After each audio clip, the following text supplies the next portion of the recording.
43 days, 16 hours, 12 minutes. The numbers hovered in Maya's peripheral vision, a relentless countdown superimposed over the client's neural interface. Her hands remained steady as she calibrated the delicate implant, a practiced calm that betrayed the tremor of anxiety coiling in her gut. With every passing second, 18 months of her life edged closer to the wipe. 18 months of choices, of laughter, of moments that defined her. All destined to be compressed into cold data summaries, stripped of emotional texture.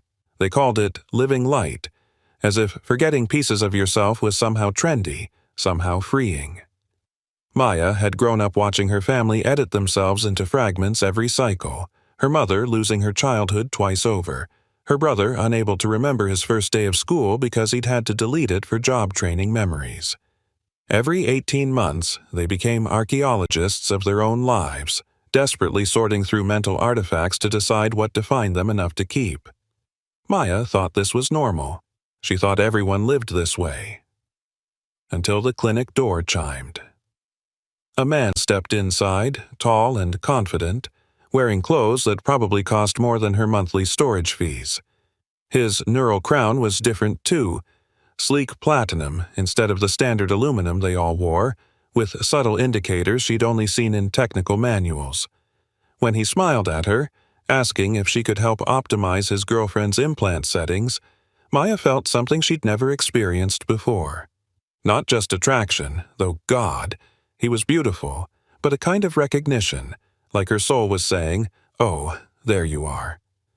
The feeling was so intense it made her hands shake as she worked, and she had to focus harder than usual to keep from making a mistake that could cost her everything. David had come to the clinic because his previous girlfriend had been struggling with memory fragmentation, a common problem when people tried to stretch their storage beyond safe limits. As Maya worked on the optimization, he watched her with genuine curiosity, asking questions about the technical aspects that most clients never bothered to understand. There was something different about him, an ease that came from never having to worry about the cost of the services she provided. He watched her, his expression full of genuine admiration. "You really know what you're doing.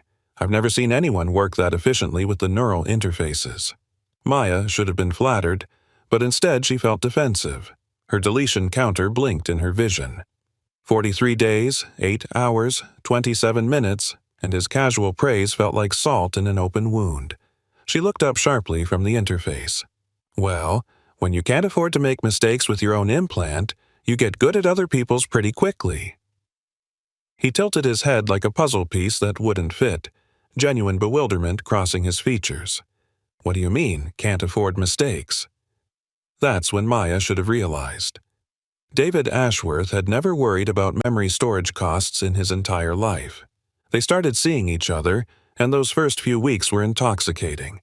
David would take her to places she'd only seen in memory feeds, rooftop gardens with actual trees, restaurants where they served food grown in soil instead of hydroponic labs.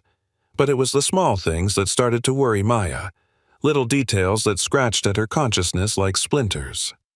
He never checked his storage levels before recording experiences. He never winced at the cost of premium memory services. When she mentioned compressing old memories to make room for new ones, he looked at her like she was speaking a foreign language. The signs were everywhere, but Maya was too caught up in the romance to see them clearly. His apartment was in the Platinum District, where storage infrastructure was built into the buildings themselves. His friends casually referenced decades-old memories as if they were yesterday. His neural crown had features she'd only read about in technical journals, features that cost more than most people's annual income. Maya kept telling herself these were just differences in taste, in background.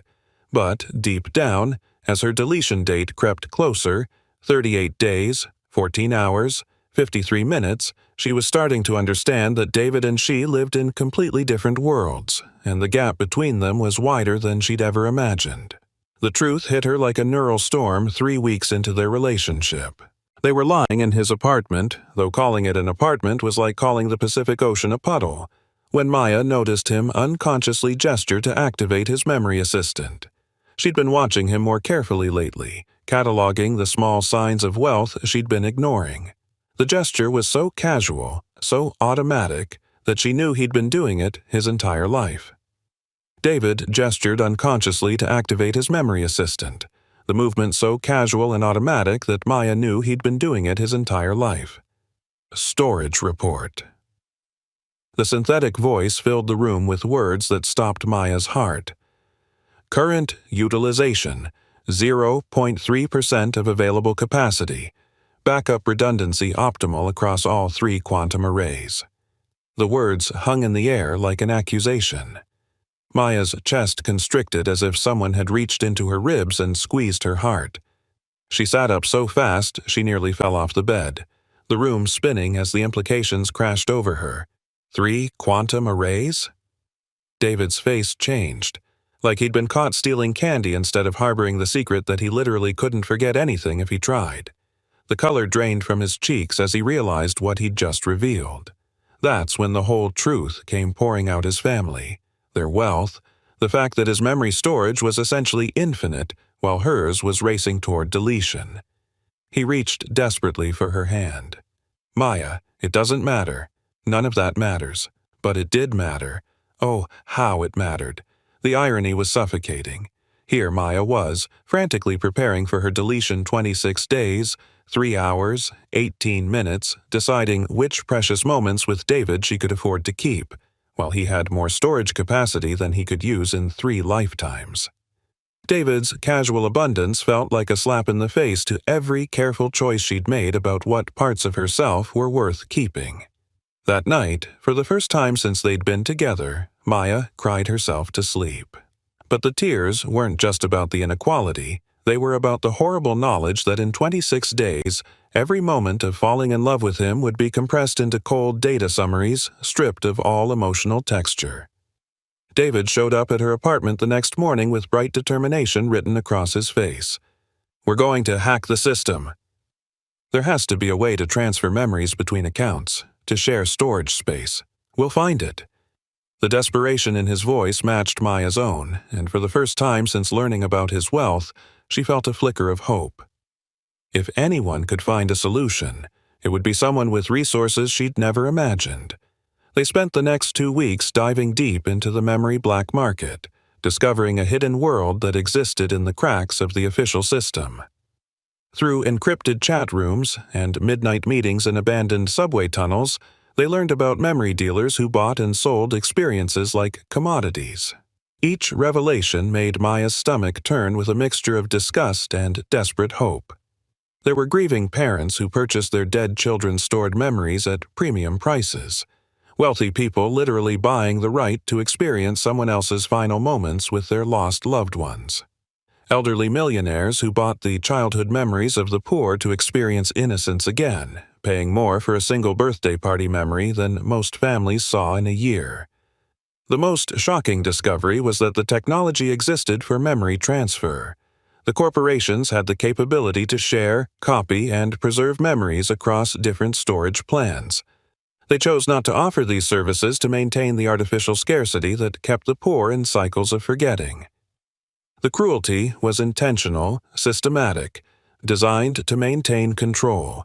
With every day that passed, 22 days, 17 hours, 41 minutes, the weight of this knowledge grew heavier on Maya's shoulders. But even as she learned about the corruption, she couldn't shake the growing doubt gnawing at her heart.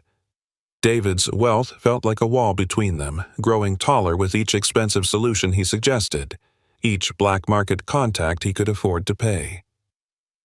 How could someone who'd never faced deletion truly understand what she was going through? How could their love survive the fundamental inequality that divided their worlds? Even if they found a technical solution, would the emotional gulf between them ever truly close? These doubts consumed Maya as they searched for answers, making her question everything about their relationship. Was his determination to save her memories genuine love, or guilt from someone who'd never understood real loss? The questions tormented her almost as much as the approaching deletion date. But the real breakthrough came from David's younger sister, Emma. She was 20, brilliant, and had been secretly working on memory encryption techniques for her senior thesis. Emma wasn't just academically gifted, she was driven by a furious sense of justice that her privileged education had accidentally cultivated. One evening, she cornered them in David's kitchen with a proposal that made Maya's heart stop. Emma pulled up holographic code that looked like poetry written in light, her voice buzzing with excitement. "I can create a memory bridge. Not a transfer that's too traceable, but a sharing protocol. You could experience each other's memories directly, store them in both implants simultaneously." Emma had been working on the memory bridge concept for months, inspired by stories about indigenous communities who practiced collective memory keeping before the digital age. But as she explained the technical details, Maya's excitement turned to horror. The solution was elegant and terrifying in equal measure. Emma's voice grew more serious as she continued. "The bridge creates a permanent neural link. Once you share memories this way, your implants sync forever. You'd feel each other's emotions, share dreams, experience life as a connected pair. It's never been tested on humans before." Maya's chest tightened with fear. What are the risks? Though she dreaded the answer, Emma's pause said everything. The neural pathways it creates can't be severed without destroying both implants. If one person dies, the other experiences their death as if it were happening to their own mind. And if one person's memories get deleted, she looked directly at Maya, the other person feels the deletion too. Every lost moment would tear through both of your minds like a neural storm. The pain could drive you insane. The room fell silent except for the hum of David's premium climate control system. Maya understood now. If they did this, David would experience her forced forgetting as if it were happening to his own mind. Her poverty would become his agony. The inequality that had driven them apart would literally tear through both their consciousness if the deletion proceeded. But there was something else, something darker. If they connected and her memories got deleted, they'd both suffer. But if they didn't connect, she'd lose everything anyway. The choice was between shared destruction or her solitary annihilation. Maya told David that night as they walked through the city, the weight of decision heavy in her voice. "I can't ask you to do this. If we connect and my memories get deleted, you'll lose pieces of yourself too. Your perfect unlimited storage will mean nothing." David stopped walking and turned to face her under a flickering streetlight, quiet intensity filling his voice. "Maya, don't you see? That's exactly why I have to do this. I've lived my whole life never understanding what it means to lose something precious. You've been deciding which pieces of your soul are worth preserving every 18 months. I love you too much to let you face that alone anymore." 3 days before Maya's deletion date, they met Emma in an abandoned subway tunnel beneath the financial district. The irony wasn't lost on any of them. Here they were, directly under the corporate towers that owned their minds, about to commit the most beautiful crime imaginable. Maya's deletion counter had become a drumbeat of terror. 3 days, 7 hours, 23 minutes. The connection was instantaneous and overwhelming. Suddenly, Maya could feel David's memories flowing into hers, his privileged childhood, family dinners in dining rooms larger than her entire apartment, the casual abundance of never having to choose what to remember. And he could feel hers, the careful curation, the painful choices, the weight of carrying her family's entire emotional history, because she was the only one who could afford even basic preservation. For one perfect moment, they were truly one mind, one heart, sharing the impossible weight and beauty of being human together. Then Emma's equipment started screaming alarms. Emma shouted over the electronic wailing, "The bridge is destabilizing!" The corporate servers detected the link. They're sending a purge signal to both implants. The memory deletion wasn't just coming for Maya's 18 months anymore, it was coming for everything. But it was too late to disconnect safely. In that moment, as the deletion signal tore through their connected minds, Maya felt David make a choice that changed everything. Instead of trying to save his own memories, he pushed all of his storage capacity toward hers, creating a buffer that might save some of what they'd shared. The last thing Maya remembered clearly was the sound of David screaming her name as 18 months of their love story was ripped away from both their minds simultaneously. She woke up 3 days later with her implant completely fried. Emma was there, holding a single data crystal. Emma whispered with broken hope. The bridge worked. Sort of. Before the purge hit, the shared memories crystallized into this. But David wasn't there to hear her words. The memory purge had damaged his entire memory matrix. He remembered his childhood, his family, his life before meeting Maya. But everything from the past 18 months, their entire relationship, was gone. Emma's voice broke. He doesn't remember you at all. That's when Maya decided to do something completely crazy. She was going to use David's sacrifice to tear down the entire system that had forced them to choose between love and memory in the first place.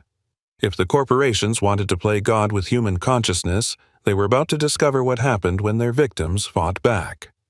Maya used the last of her savings to buy a one-way ticket to Geneva, where the Global Memory Consortium had their headquarters. She made it past security by posing as a memory clinic technician with an urgent technical report. When she finally stood in CEO Harrison Blackwell's office, she placed the data crystal on his mahogany desk. Maya placed the data crystal on his mahogany desk, fierce determination filling her voice.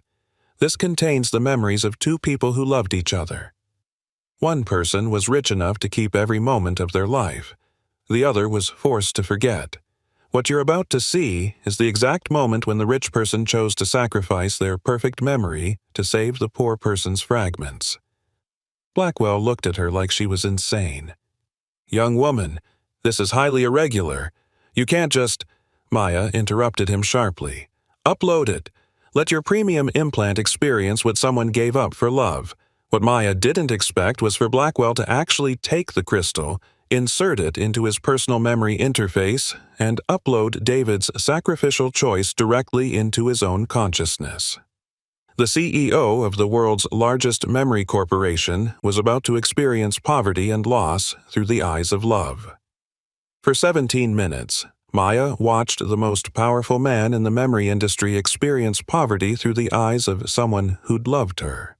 She could see him living through David's growing awareness of inequality, feeling his desperate love for her, experiencing his horror at discovering how the system worked. Blackwell's body went rigid as he felt David's final choice, the moment when he deliberately pushed his infinite storage capacity toward Maya's limited space, knowing it would destroy his own ability to remember their love. His hands gripped the desk so hard his knuckles went white.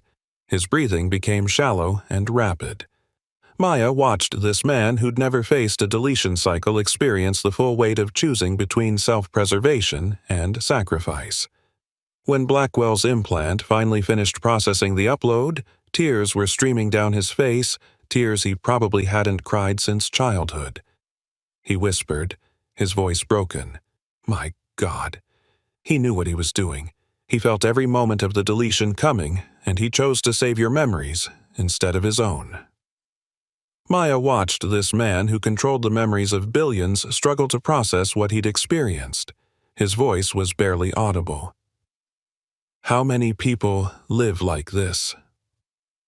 Maya answered with cold facts. 4 billion people globally are on deletion cycle plans. They lose 60% of their experiential memories before age 30. Another billion can't afford memory storage at all. Blackwell stared at the data crystal like it contained his own death warrant. And my family, we built this system. Maya's voice carried unexpected gentleness.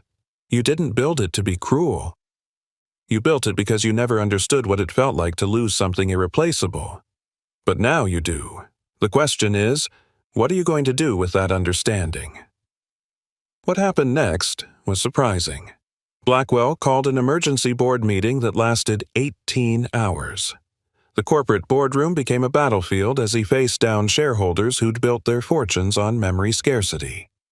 Margaret Steinberg, who controlled the European memory networks, sat across from him with cold calculation in her eyes.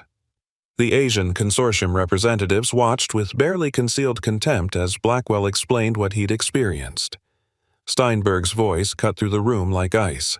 Harrison, You've been emotionally compromised by a terrorist using stolen memory data.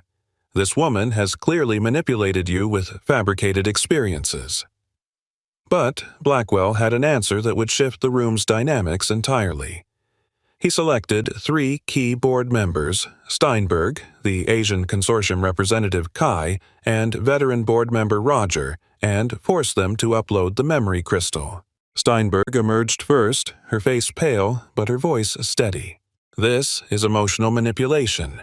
We can't make corporate policy based on fabricated sympathy scenarios." Roger was visibly shaken, gripping his chair as he processed what he'd experienced. "Margaret, you didn't feel what I just felt. The deliberate choice, the sacrifice." His voice broke slightly.